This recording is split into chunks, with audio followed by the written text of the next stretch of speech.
नमस्कार आदाब दोस्तों, मैं हूं फराज चौधरी। आप देख रहे हैं इंडिया फायर न्यूज़। आज सुबह से ही हलचल हो रही थी। आज जब केंद्र सरकार ने किसानों को प्रस्ताव भेजा था, जिसमें उन्होंने कई चीज़ें लिखकर भेजी थी और फिर से कुछ बातें लिखकर भेजी थी तीनों कृषि बिल के बारे में, जिसके बाद किसानों ने कई घंटे उस पर चर्चा की, मीटिंग की और आखिर आज 5 बजे शाम में उन्होंने फैसला अपना सुना दिया है, साफ कर दिया है किसान आंदोलन में आगे क्या होने वाला है। मैं आपको सारी बातें बताऊंगा। सबसे पहले तो किसानों ने केंद्र सरकार के जितने भी प्रस्ताव पेश किए गए थे सरकार द्वारा, उन सबको खारिज कर दिया है। साफ इनकार कर दिया है कि प्रस्तावों को नहीं माना जाएगा। आपको मैं एक बार याद दिला दूं कि कल रात में एक इमरजेंसी मीटिंग बुलाई गई थी अमित शाह द्वारा। गृह मंत्री अमित शाह ने एक इमरजेंसी मीटिंग बुलाई थी। मीटिंग आज के दिन होनी थी, मगर कल रात में ही मीटिंग को रीशेड्यूल कर दिया गया था, जिसमें किसानों ने साफ तरीके से मना कर दिया था, क्योंकि मीटिंग में भी कई सारी दिक्कतें, प्रॉब्लम्स हुई थी और वो मीटिंग भी बिल्कुल अनकंक्लूसिव रही थी। उसका कोई परिणाम निकल कर सामने नहीं आया था। मैं आपको उसकी बात बताऊंगा, लेकिन सबसे पहले इस वक्त जो मैं आपको वीडियो भी दिखाऊंगा और बताऊंगा किसानों ने अभी 5 बजे वाली शाम की प्रेस कॉन्फ्रेंस में क्या क्या कहा है। किसानों ने साफ कर दिया है, पहली बात, वो किसी भी प्रस्ताव को नहीं मानने वाले हैं। अगर सरकार तीनों कृषि बिल को खारिज करेगी तो ही किसान आगे बात करेंगे सरकार से। दूसरा, जो किसान हैं उन्होंने जितने भी प्राइवेट प्लेयर्स हैं, बड़े बड़े जो प्राइवेट कंपनीज़ हैं, इंडस्ट्रीज़ हैं, बिजनेसमैन्स हैं, उन सबको भी घेरना शुरू कर दिया है। सही सुना आपने, किसानों ने साफ कह दिया है अडानी अंबानी जितने भी हैं उन सब का बॉयकॉट होगा। और 12 तारीख तक की एक डेडलाइन भी दी गई है किसानों द्वारा कि जब तक कुछ हो गया तो हो जाए, वरना उसके बाद दिल्ली टू जयपुर हाईवे को भी ब्लॉक कर देंगे किसान। एक और रास्ता है जो दिल्ली आने का, जो अभी खुला हुआ है, उसको भी ब्लॉक कर देंगे 12 तारीख तक किसान। उन्होंने ये साफ तरीके से चेतावनी दे दी है। अगली, बीजेपी के जितने भी मंत्री हैं, बीजेपी के जितने बड़े बड़े मंत्री हैं, उन सब का भी घेराव किया जाएगा। किसानों ने ये भी साफ कर दिया है, उनके ऑफिस हों, कार्यालय हों, उनके घर हों, किसान जाकर उनका भी घेराव अब करना शुरू कर देंगे। साथ ही 14 तारीख को पूरे देश में धरना प्रदर्शन करने का ऐलान किया गया है किसानों द्वारा। आपको वीडियो में मैं उनकी पूरी बात सुनाऊंगा। 14 तारीख को धरना प्रदर्शन भी किया जाएगा, पूरे देश में चक्का जाम किया जाएगा दोबारा से। और साथ में जियो के जितने प्रोडक्ट्स हैं, जियो जो कि रिलायंस की कंपनी है, जियो के जितने प्रोडक्ट्स हैं उसको भी बॉयकॉट करने की अपील की है किसानों ने। साफ उन्होंने कह दिया है कि अडानी अंबानी का भी बॉयकॉट किया जाएगा, घेराव किया जाएगा और जियो के जितने प्रोडक्ट्स हैं उन सब का बॉयकॉट किया जाएगा। ये बहुत बड़ी चेतावनी दी है किसानों ने आज अपनी शाम की 5 बजे की प्रेस कॉन्फ्रेंस में। जो प्रस्ताव भेजने के बाद की गई थी, जिन प्रस्ताव में किसानों ने ये कहा कि दोबारा से उस प्रस्ताव में सरकार ने तीनों कृषि बिल की तारीफें लिख के भेज दी थी। सिर्फ प्रेज़ किया गया था तीनों कृषि बिल को। किसानों की जो प्रॉब्लम्स हैं, दिक्कत है, उसके बारे में कोई भी बात नहीं की गई थी उस प्रस्ताव में, इसलिए उन्हें उस प्रस्ताव को खारिज करना पड़ा। आगे का रास्ता बिल्कुल साफ किसानों ने दिखा दिया है कि वो आगे 12 तारीख 14 तारीख को क्या करने वाले हैं। तो अब एक बात साफ है कि किसान आंदोलन और तेज़ रफ्तार पकड़ने वाला है। मैं आपको वीडियो दिखा रहा हूँ प्रेस कॉन्फ्रेंस की, ध्यान से सुनिए किसानों ने क्या क्या चेतावनी दी है सरकार को। हम लोगों ने फिर भी मना किया और साफ कह दिया कि हमारी डेडलाइन है एकदम 3 अध्यादेश पूरी तरह निरस्त हो और एमएसपी पर क्रय करने की गारंटी का कानून बनाया जाए। ये 2 बातें उनको साफ कह दी। फिर भी उन्होंने कहा कि हमारी रिक्वेस्ट है कि आपको हम प्रपोजल भेजेंगे इन्हीं आवश्यक सुधारों को लेकर। प्रपोजल हम भेजेंगे, आप उस पर कम से कम विचार करें या गौर करें। प्रपोजल जो आया वो गोल मोल जिस प्रकार का 3 अध्यादेश के बारे में सरकार जारी होने के बाद से लगातार कह रही है, उसी के आसपास है कि इससे बहुत फायदा होगा, ये किया जाएगा, वो किया जाएगा, सौदरीकरण किया जाएगा, किसान की आय दूनी की जाएगी, ये सब किया जाएगा, पर कैसे किया जाएगा इसका कोई स्पष्ट उल्लेख नहीं है। चूंकि हम लोग कह चुके हैं कि हमको ये अध्यादेश निरस्त कराना है और एमएसपी पर गारंटी का कानून, इसके हमारी ये डेडलाइन है।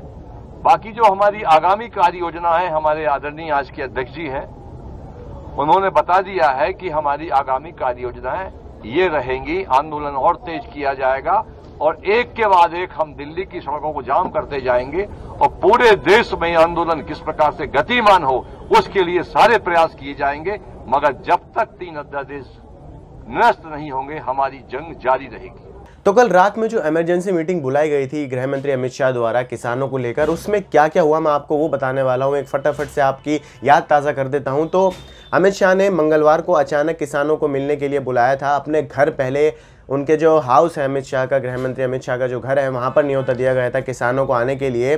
बैठक के लिए पहले 5 किसान नेताओं को बुलाया गया था। ध्यान से सुनिएगा, पहले 5 किसान नेताओं को बुलाया गया था, बाद में 13 शामिल हुए थे। संख्या बढ़ा दी गई थी, 13 शामिल हो गए थे। फिर भी उसके बाद कुछ किसानों ने ये कहते हुए विरोध किया था कि एक दिन पहले बैठक क्यों की गई। सबसे पहले एक दिन पहले बैठक क्यों कही? जो आज बैठक होनी थी वो कल रात को एकदम से क्यों इमरजेंसी को देखते हुए उस बैठक को कराया गया अमित शाह द्वारा?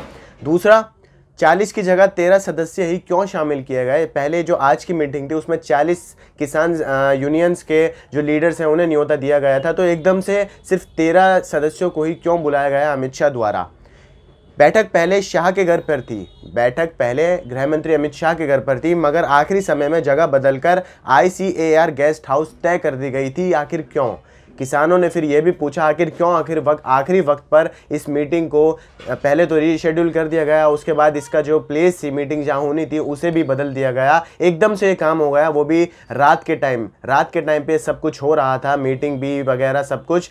इसके बाद भी 2 किसान मीटिंग में नहीं आ सके और बाकी किसानों ने उनके बिना चर्चा शुरू करने से साफ इनकार कर दिया था। जो 2 किसान साथी थे, उनके 13 सदस्य वहाँ पहले से थे, उन लोगों ने साफ मना कर दिया था कि हम अपने साथियों के बिना मीटिंग शुरू नहीं करेंगे। इसके बाद पुलिस उन 2 किसानों को फटाफट से एस्कॉर्ट कर लगभग रात के 9:15 पर वहाँ लेकर पहुंची थी। 9:15 बजे रात के ये सब काम हो रहा है, एकदम से इमरजेंसी मीटिंग बुलानी पड़ रही है। तो आप यहाँ देख सकते हैं सरकार कितनी बौखलाई हुई है, सरकार कितना सोचने पर मजबूर हो गई है कि सरकार के आगे कितनी दिक्कतें आ रही हैं और किसानों की ताकत कैसे दिन पर दिन बढ़ती जा रही है। इसके बाद किसानों ने यह भी साफ कर दिया था कि कानून वापसी का लिखित भरोसा मिलेगा तो ही विचार करेंगे। साफ कर दिया है, कोई प्रस्ताव काम नहीं करेगा। MSP की गारंटी भी अब काम नहीं करेगी, मंडियों की गारंटी भी अब काम नहीं करेगी। काम करेगा तो सिर्फ तीनों कृषि कानून को वापस लेने का अगर कोई प्रस्ताव होगा तो ही किसान उस पर बात करेंगे। साथ में एक और चेतावनी दे डाली है किसानों ने, सरकार जिद पर अड़ी है तो किसान भी पीछे नहीं हटेंगे। भारतीय किसान यूनियन के प्रवक्ता है राकेश टिकैत, उन्होंने साफ कर दिया है कि किसान पीछे नहीं हटने वाले हैं। यह सम्मान का मुद्दा है, ये रिस्पेक्ट का मुद्दा है। क्या सरकार कानून वापस नहीं लेना चाहती? राकेश टिकैत पूछ रहे हैं, माफ़ कीजिएगा, क्या सरकार कानून वापस नहीं लेना चाहती? क्या किसानों पर अत्याचार होगा? अगर सरकार जिद पर अड़ी है तो किसान भी अपनी बात पर डटे रहेगा।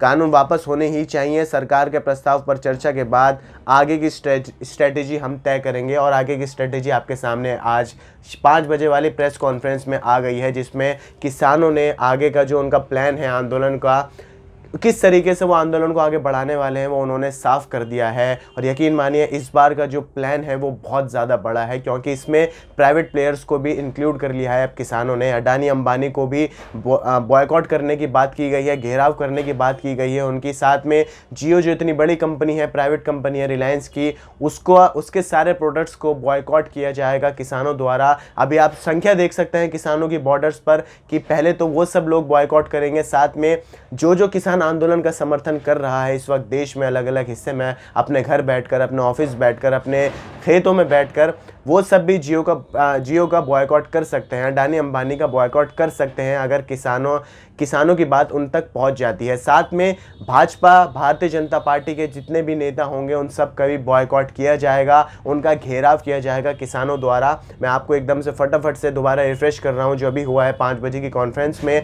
12 तारीख को दिल्ली जयपुर हाईवे जो है अभी रास्ता बचा हुआ है दिल्ली में आने जाने का, उसको भी चक्का जाम कर देंगे, उसका भी किसान 12 तारीख को साफ कर दिया है। 14 तारीख को बड़े लेवल पर धरना प्रदर्शन किया जाएगा किसानों द्वारा। तो अब ये बात साफ हो गई है कि किसान जितने भी संगठन हैं और जितने भी किसान सिंगू बॉर्डर, टिकरी बॉर्डर, गाज़ियाबाद बॉर्डर या देश के अलग अलग हिस्सों में बैठे हैं, वो फटाफट आसानी से नहीं उठने वाले हैं। साफ कर दिया है उन्होंने कि जब तक तीनों कृषि कानून वापस नहीं लिए जाएंगे वो अपनी जगह नहीं छोड़ेंगे, वो सरकार के सामने डटे रहेंगे। सरकार के सामने अपनी शर्तें रखे रहेंगे और शर्त सिर्फ एक ही है, तीनों कृषि बिल वापस हो जाए। मगर सूत्रों से ये भी पता लग रहा है और सरकार के काम करने के तरीके से भी ये आइडिया हो रहा है अब कि सरकार तीनों कृषि कानून को वापस नहीं लेने वाली है। तीनों कृषि कानून जैसे हैं वैसे ही रहेंगे, उसमें कुछ संशोधन किया जा सकता है, कई जगह पर कुछ चीज़ें चेंज हो सकती हैं, मगर किसान उस पर राज़ी बिल्कुल नहीं है। सिर्फ एक ही चीज़ पर वो राज़ी हैं, तीनों कृषि बिल वापस ले लिए जाएँ। आपको वीडियो पसंद आई हो तो लाइक कीजिए, शेयर कीजिए, हमारे चैनल इंडिया फायर न्यूज़ को सब्सक्राइब ज़रूर कीजिए और बेल का आइकन दबाइए ताकि आपको सारी अपडेट्स मिलती रहें। नमस्कार।